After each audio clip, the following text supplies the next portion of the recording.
Le commandement numéro 4. Toujours maintenir une formation en damier. De cette façon-là, si on veut éviter un obstacle, on a toute la voie pour se tasser. Puis on n'a pas le stress que la personne va être à côté de nous.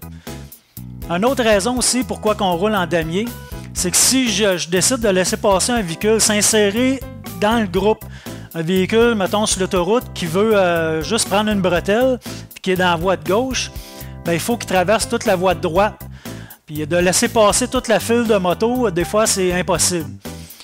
Fait que si on est en damier, puis que moi, je vois le véhicule, ben, j'ai juste à ralentir, à créer le trou, puis le char va pouvoir passer. Le moteur qui est en arrière de moi, il sait qu'il ne faut pas qu'il vienne à côté de moi.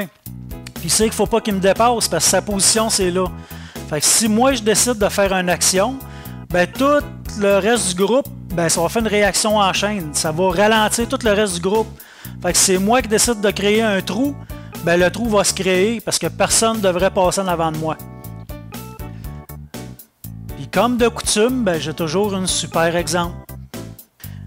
Les techniques de rouler à la Poncherello dans Chip, là, les plus jeunes ne connaissent pas ça, là, mais côte à côte, même en ville, n'importe où, sur l'autoroute, à proscrire, on a besoin de notre espace d'un côté comme de l'autre pour les imprévus. Fait que s'il y a quelqu'un qui dit ben s'il y a un imprévu, je vais me tasser, ben c'est parce qu'il n'a pas compris le principe d'un imprévu.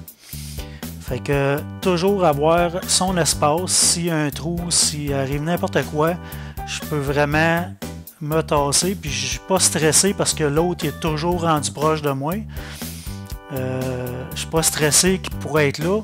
Je sais qu'il me laisse mon espace.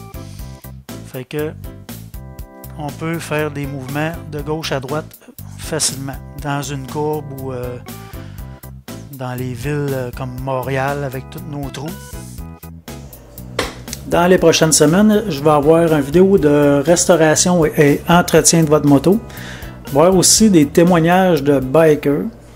Puis toujours des conseils de sécurité et de façon de rouler en groupe. La meilleure façon de me suivre, c'est de vous abonner à ma chaîne YouTube ou de me suivre sur Voyage Moto Québec.